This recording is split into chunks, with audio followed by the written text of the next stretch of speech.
আপনাদের গ্রামে তাবলিগ আসে না? তাবলিগ দেখবেন 3 দিন করে চিল্লের মধ্যে আসে, প্রত্যেক গ্রামে 3 দিন যায়, 40 দিনের চিল্লে প্রতি গ্রামে 3 দিন করে যায়। যাওয়ার পরে কিছু কিছু মানুষের গায়ে হাত দিয়ে বলে, ভাই চলেন নামাজ পড়েন, বহুত ফায়দা, বহুত নেকি। ওরা 3 দিন কিন্তু লোককে দাওয়াত দেয়, 4-5 জন মুসল্লি বাড়ে, ওরা 3 দিন পরে চলে যায়, মসজিদও ফাঁকা হয়ে যায়। কথা কন না কে? তার মানে কি বোঝা গেল? গাওত হাত দিয়ে তেল মেরে মেরে নামাজ কায়েম। এখন আছেন, নামাজ কেমনে কায়েম হবে? গভীর মনোযোগ, যুক্তি বুঝবেন।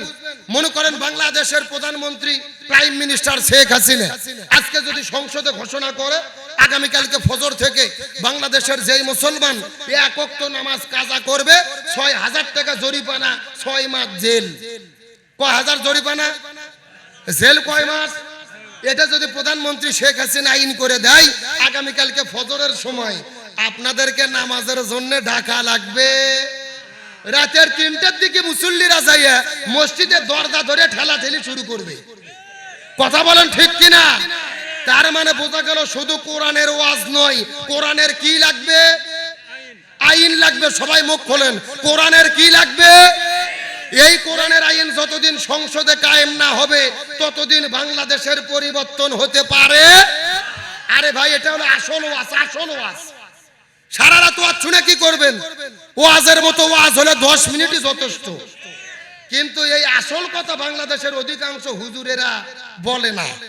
অধিকাংশ হুজুর চিন্তা করে আসল কথা বললে যদি মাহফিল বন্ধ হয়ে যায়। কথা কন না কে? 80,000 টাকা ভক্তকে অগ্রিম দিয়ে ভাড়া করে নিয়ে আসবেন, হেলিকপ্টার দিয়ে 2 ঘন্টা ওয়াজ করে কান্নাকাটি করে শুতে থুয়ে চলে যায়, কিন্তু এই আসল কথা কয় না। আর কিছু কিছু মসজিদের খতিব আছে তেল তেলা। জোরে বলেন কি? তেল তেলা 1 বছর ধরে জুমত খুতবা দেয়, কিন্তু জমিনে দিন কায়েম করা লাগবে, এই জমিনে কোরআনের আন্দোলন করতে হবে, কোরআনের হুকুমত কায়েম করতে হবে। ওই তেল তেলা খতিব একদিনও বক্তব্য দেয় না। ও চিন্তা করে আসল কথা বললে যদি চাকরি চলে যায়। সুতরাং আমি বলতে চাই, বগুড়া কারুর মুসলমান সারা জীবন শুধু কোরআনের ওয়াজ শুনলে হবে না। আজকের আলোচনার শুরুতে আমরা শপথ গ্রহণ করব, শুধু কোরআনের আলোচনা শুনলে হবে না। যতদিন বেঁচে থাকব, ব্যক্তি, পরিবার, সমাজ, রাষ্ট্র, রান্নাঘর থেকে শুরু করে সংসদ ভবন পর্যন্ত, জন্ম থেকে শুরু করে মৃত্যু পর্যন্ত প্রতিটি জায়গায় কোরআনের বিধান মেনে চলতে কারা কারা রাজি আছেন? 2টি হাত আল্লাহকে তুলে দেখান।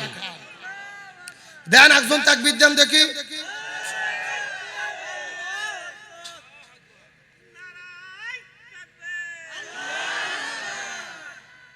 প্রথম চান্সি ফেল। হাজার হাজার লোক, একটা লোক নাই তাকবীর দেওয়ার মতো। বগুড়া জেলা, এটা কি মানা যায়? আচ্ছা, আপনাদেরকে ভয় ধরছে নাকি? কে রে, কোরআনের মাহফিল আল্লাহর তাকবীর হবে না? তে হরে কৃষ্ণ হরে স্লোগান হবে। মাহফিল যতক্ষণ চলবে তাকবীর ততক্ষণ। দেখি একজন দেন তো, স্লোগান দেন তো, কে পারেন দেখি? দেন একজন তাকবীর দেন দেখি।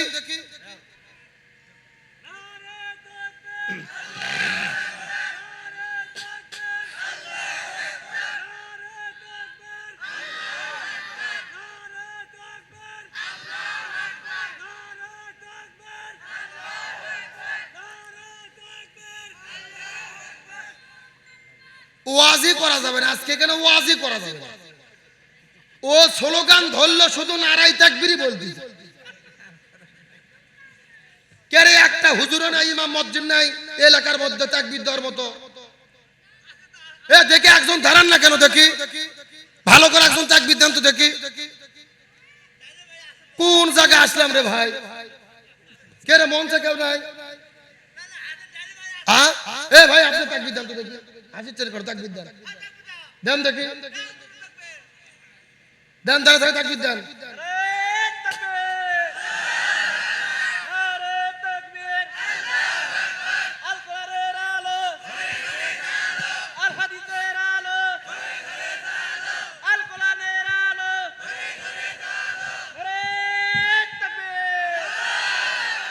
আলহামদুলিল্লাহ বলেন। আমি কর্তৃপক্ষ বলবো আমাকে চা দেওয়ার দরকার নাই, এই ভাইকে 1 কাপ তো চা দেন। ও যতক্ষণ ঠিক আছে ওয়াজ ততক্ষণ চলবে। কথা কন না কে? আর বাইরে যারা ঘুরতেছে ঘুরু, কত লোকের দরকার নাই, যেই কয়জন লোক আছে এই যথেষ্ট। এখন যদি আপনারা অনুমতি দেন আমি সরাসরি কোরআন থেকে তাফসীর শুরু করব। আপনারা কি রাজি আছেন ভাই? সবাই আমার সঙ্গে পড়েন আউযু বিল্লাহি মিনাশ বিসমিল্লাহির রহমানির রহিম।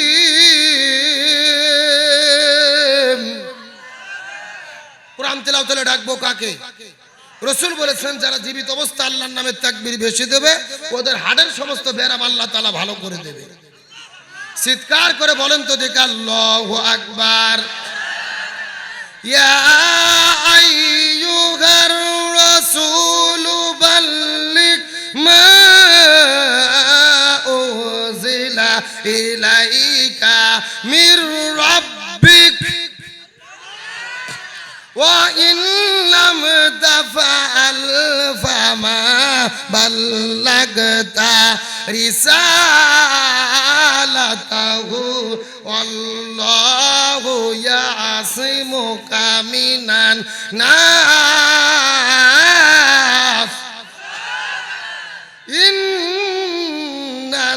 ইন্নাল্লাহা লা ইয়াহদিল কওমাল কাফিরিন।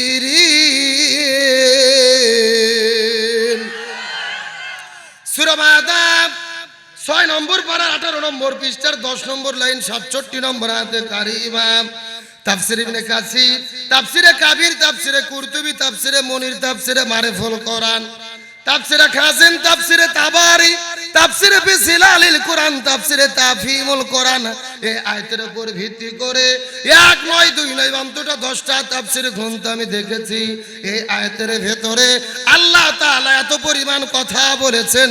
এই আয়াতের উপর ভিত্তি করে বর্তমান প্রেক্ষাপটকে মিল করে যদি আলোচনা শুরু করা হয়, আলোচনা চলতে চলতে দিনের পর দিন চলে যাবে, মাসের পর মাস চলে যাবে, তারপর আলোচনা শেষ হবে না। জোরে বলা যাবে কি মারহাবা। এটা কোরআনের মুজিজা। কোরআনের আলোচনা শুরু হবে কিন্তু শেষ হবে, এটা কার বক্তব্য? আল্লাহ রাব্বুল আলামিন বলেন ওয়ালাউ আন্না মা ফিল আরদি মিন শাজারাতিন আকলামুন ওয়াল বাহরু ইয়ামুদ্দুহু মিন বাদিহি সাবআতু আবহুরিম মা নাফিদাত কালিমাতুল্লাহ ইন্নাল্লাহা আজিজুন হাকিম।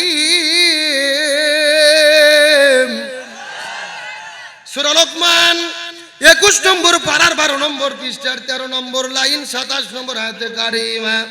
তাফসীর ইবনে কাসির থেকে বলতেছি আল্লাহ রাব্বুল আলামিন বলে ও পৃথিবীর মানুষেরা ভালো করে বোঝার চেষ্টা করো, আমি তোমাদেরকে যে কোরআন দান করেছি এই কোরআনের যদি তোমরা একটা শব্দের ব্যাখ্যা করতে চাও চিৎকার করে বলেন তো দেখি কয়টা শব্দ? আরো জোরে, জোরে হলো না। আল্লাহ রাব্বুল আলামিন চ্যালেঞ্জ করে বলেন আমি তোমাদেরকে যে কোরআন দান করেছি এই কোরআনের যদি তোমরা একটা শব্দের ব্যাখ্যা করতে চাও, আর একটা শব্দের ব্যাখ্যা করার জন্য আমি আল্লাহ তাআলা গোটা পৃথিবীতে যত বৃক্ষ সৃষ্টি করেছি মিন শাজারাতিন আকলামুন সমস্ত বৃক্ষগুলিকে কেটে কেটে কেটে কেটে যদি তোমরা কলম বানাও ওয়াল বাহরিয়া মুদ্দুহু আর সমুদ্রের পানিগুলোকে যদি তোমরা কালি বানিয়ে নাও, তামাম পৃথিবীর বৃক্ষ কলম আর সাত সমুদ্রের পানিকে একত্রিত করার পরে যদি তোমরা লেখা শুরু করো, আল্লাহ তাআলা চ্যালেঞ্জ করে বলেন লিখতে লিখতে तमाम পৃথিবীর বৃক্ষ কলম ফুরে যাবে, সাত সমুদ্রের পানি কালিও ফুরে যাবে, তারপর কোরআনের একটা শব্দের ব্যাখ্যা লিখে কখনোই শেষ করা যাবে না।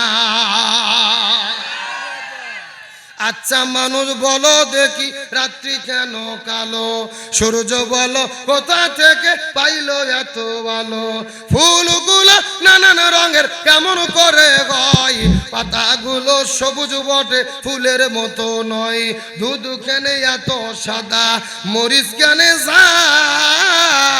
লাল, আমগুলো পাগলে বলো কেমনে হয় তা লাল। আরে পশু পাখি কয় না কথা, মানুষ কেন কয়, বলো মানুষ বলো দেখি কিভাবে তা হয়। ভাবি সবই মহান প্রভুর দান, নত শিরে সেজদা করো ওগে মুসলমান। আরে ডিমগুলো একই রকম, পার্থক্য নেই মোটে, তবে সাদা কালো বাচ্চাগুলো কেমন করে ফোটে। আমরা সবাই বাস করি এই পৃথিবীর রঙে, হাতের লেখা মুখের চেহারা মেলে না কারো সঙ্গে, আর মেলে না গলার আওয়াজ আঙুলগুলোর টিপ। আল্লাহ তাআলা একজন আছেন, প্রমাণ হলো ঠিক, চিৎকার করে বলেন মারহাবা। জোরে লা ইলাহা